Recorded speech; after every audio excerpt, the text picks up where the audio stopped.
দিন আয়োড় ভাইয়া আচ্ছা দিন আয়োড়। হ্যালো বন্ধুরা, কেমন আছো? আমি Mithun, welcome to my channel Mithun movie জাদু। ভিডিও শুরুতে গুরুজনদের জানাই আমার প্রণাম, ছোটদের জানাই আন্তরিক ভালোবাসা ও শুভেচ্ছা। বন্ধুরা, আজকে আমার মন দারুণ খুশি, আমি দারুণ এক্সাইটেড। কেন জানো? কারণ টলিউডের বুকে এমন একটা কাজ আসতে চলেছে না, সেটা যদি ঠিকঠাক ভাবে প্রমোশন করা হয় তাহলে কিন্তু ঝড় তুলে দেবে বন্ধু, ঝড় তুলে দেবে।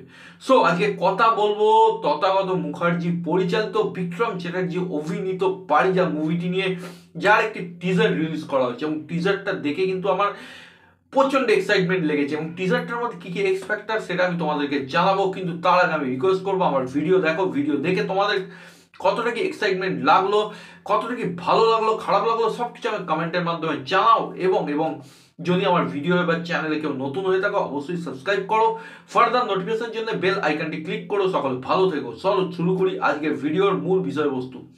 বন্ধুরা, বাংলায় কমার্শিয়াল মুভি কিন্তু সাম্প্রতিককালে মানে কলকাতার বুকে কিন্তু জিদ্দা ছাড়া কেউ সেভাবে করছে না, এবং কমার্শিয়াল মুভি রিভাইভালটা হওয়া কিন্তু খুবই দরকার। যে কোনো ইন্ডাস্ট্রি মানে যে কোনো ফিল্ম ইন্ডাস্ট্রিতে কমার্শিয়াল মুভির কিন্তু একটা অনবদ্য অবদান থাকে। এবং 2024 সালটা আমি বলতে পারি যে একটা মাইলস্টোন ইয়ার হতে চলেছে, কারণ এই বছর কিন্তু দেবদা খাদানের মতো কমার্শিয়াল মুভি দিয়ে কামব্যাক করছেন, ইয়াস দা করছেন মেন্টালের মতো মুভি, এবং অঙ্কুশ দা মির্জার মতো মুভি নিয়ে আসছেন। এবং সবশেষে একটা কথা বলবো, বিক্রম চ্যাটার্জি যাকে আমরা কুলের আচারের মতো খাজা কাজে দেখেছি, সে কিন্তু নিয়ে আসছে পারিজা। এবং ক্রেডিট গোস তো বিক্রম চ্যাটার্জি, তথাগত মুখার্জি হচ্ছে ব্রিলিয়েন্ট একজন ডিরেক্টর এই প্রজন্মের। দেবালয় ভট্টাচার্য, তথাগত মুখার্জি, অভিরূপ ঘোষ, এই ডিরেক্টরগুলো এমন একজন ডিরেক্টর না যাদের হয়তো টলিউড সেইভাবে এক্সপ্লোর করে না, কিন্তু এই ডিরেক্টরগুলোকে যদি একটা বড় বাজেট দেওয়া যায়, বড় প্রডিউসারের হাতে যদি এই সব ডিরেক্টর পড়ে না, জাস্ট একটা ম্যাজিক ক্রিয়েট করে দেবে। এবং পারিজা হচ্ছে সেই ম্যাজিকের একটা ছোট ট্রেলার। হ্যাঁ বন্ধুরা, তো যারা তথাগত মুখার্জির কাজ সম্বন্ধে ওয়াকিবহাল নেয় তাদেরকে প্রথমেই আমি রেকমেন্ড করবো দুটো মুভির নাম। একটা হচ্ছে ভটভটি এবং সেকেন্ড হচ্ছে ইউনিকর্ন। তোমরা চটপট যাও এবং দুটো মুভি কিন্তু তোমরা চেক আউট করো, এবং এই দুটো মুভি দেখে তোমরা নিজেরাই বলবে তথাগত মুখার্জি কি লেভেলের ডিরেক্টর। এবং পারিয়া মুভিটার মধ্যে যে এক্স ফ্যাক্টরগুলো আমার চোখে পড়েছে বন্ধুরা, সেই প্রথম যে এক্স ফ্যাক্টর সেটা হচ্ছে এই মুভির বিষয়বস্তু। দেখো, আমরা সাধারণত যে মাস কমার্শিয়াল মুভি দেখি তার মধ্যে কি থাকে, তার মধ্যে কিছু কি ট্রোপ থাকে, যেমন একটা ভিলেন থাকে, একটা হিরো থাকে, একটা হিরোইন থাকে, একটা রিভেঞ্জ অ্যাঙ্গেল থাকে। কিন্তু স্ট্রিট ডগদের নিয়ে বা পেটদের নিয়ে রিভেঞ্জ মুভি বা রিভেঞ্জ ড্রামা, সেই ধরনের মুভি কিন্তু টলিউডে সাম্প্রতিককালে হয়েছে বলে আমার মনে হয় না। এবং পারিজা হচ্ছে এক ধরনের স্ট্রিট ডগ। এবং মুভির বিষয়বস্তু হচ্ছে, আমরা সাধারণত রাস্তার কুকুর দেখলে তাদেরকে বিভিন্নভাবে অত্যাচার করি। কালী পুজোর সময় তাদের লেজে অনেকে পটকা গুঁজে দেয়, বা তারা যদি আমাদের খাবারের সামনে এসে দাঁড়ায় আমরা লাথি মেরে সরিয়ে দিই। তো বিভিন্ন এই যে টর্চারগুলো করি, পারিজা মুভিতে তারই বিরুদ্ধে একটা প্রতিবাদ উঠে এসছে। তো এক কথায় যদি বলি, মুভিটি কিন্তু একটা সমাজ সচেতনমূলক মুভি, এবং মুভির ট্রিটমেন্টটা কিন্তু খুবই কমার্শিয়াল ওয়েতে করা হয়েছে। এবং সেই জন্যই মুভিটা আমার মনে হয় ক্লাস এবং মাস দুই ধরনের অডিয়েন্সের কাছেই পৌঁছবে। কারণ এই মুভিতে যারা অ্যাক্টিং করেছেন তারা কিন্তু রীতিমতো মাল্টিপ্লেক্স অডিয়েন্স যারা আছে তাদের কাছে খুব পরিচিত মুখ, যেমন বিক্রম চ্যাটার্জি, অম্বরীশ ভট্টাচার্য, এই ধরনের অ্যাক্টরদের মাল্টিপ্লেক্স অডিয়েন্স খুব পছন্দ করেন। তো এই ধরনের স্টারকাস্টের ফলে কিন্তু মাল্টিপ্লেক্স জোনের অডিয়েন্সের কাছে মুভিটি কিন্তু খুব ফ্যামিলিয়ার হয়ে যাবে। এবং মুভিতে বেশ একটা অ্যাকশন রাখা হয়েছে, বেশ রাস্টিক ফিল রাখা হয়েছে, একটা ভায়োলেন্স ব্যাপার রাখা হয়েছে। তো সেই জন্য মুভিটি কিন্তু সিঙ্গেল স্ক্রিনেও ঝড় তুলবে। এবং কে বলতে পারে এই মুভিটি কিন্তু বাংলার অ্যানিমেল হয়ে গেল? হ্যাঁ বন্ধুরা, ভুল কিছুই বলছি না, কারণ মুভিটির মধ্যে কিন্তু ভায়োলেন্সের একটা গুরুত্বপূর্ণ ভূমিকা আছে। এবং মুভির টিজার সেটা কিন্তু জোরদার আওয়াজ দিচ্ছে। মুভিতে যে কটা অ্যাকশন দৃশ্য রাখা হয়েছে না, জাস্ট গায়ের রক্ত কিন্তু খারাপ হয়ে যায়। এবং বিক্রম চ্যাটার্জি, ও মাই গড, কি ট্রান্সফরমেশন, কি বডি ট্রান্সফরমেশন! বিক্রম চ্যাটার্জি চরিত্রের জন্য যে কতটা খেটেছে সেটা তার অ্যাপিয়ারেন্সেই বোঝা যায়। বলিউডের কাছে যদি রণবীর কাপুর থাকে, রণবীর সিং থাকে, তো আমরা জোর গলায় বলতে পারি আমাদের কাছে জিৎ দেব, অঙ্কুশ এবং বিক্রম চ্যাটার্জি আছে। সেই লেভেলের ডেডিকেশন কিন্তু বিক্রম চ্যাটার্জি দেখিয়েছেন। অম্বরীশ ভট্টাচার্যকে এই মুভিতে আমরা একটা গ্রে শেডে মোস্ট প্রবলি দেখতে চলেছি, এবং এই ধরনের চরিত্র অম্বরীশ ভট্টাচার্যকে চিন্তাই করতে পারি না। তো খুব আন্ডাররেটেড অ্যাক্টর অম্বরীশ ভট্টাচার্য, কিন্তু তাকে যে এইভাবে প্রেজেন্ট করা হচ্ছে তার জন্য আমি মেকারদের কাছে কৃতজ্ঞ। সৌম্য আছে। সো এই মুভির স্টার কাস্ট কিন্তু খুব স্ট্রং, মুভির বিষয়বস্তু কিন্তু খুব স্ট্রং, এবং মুভির অ্যাকশন দৃশ্যগুলো যদি বলি, ও মাই গড, একদম জাস্ট ফাটিয়ে দিয়েছে।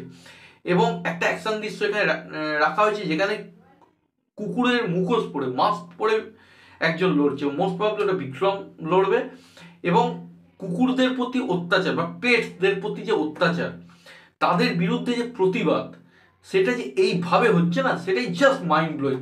আমি যদি এক কথায় বলি, মুভিটি কিন্তু এক ঘর মুভি হবে বন্ধুরা, কারণ মুভির পরিচালকের উপর আমার ফুল টু কনফিডেন্স আছে, এবং তিনি জানেন কিভাবে তার অ্যাক্টরদের কাজ করিয়ে নিতে হয়। এবং বিক্রম চ্যাটার্জিকে যদি বলি, বিক্রম চ্যাটার্জি কিন্তু খুব ভালো একজন পারফর্মার, এবং তাকে যদি সঠিক রোল দেওয়া হয় সে জাস্ট আগুন জ্বালিয়ে দিতে পারে, এবং পারিজা হচ্ছে তার প্রমাণ।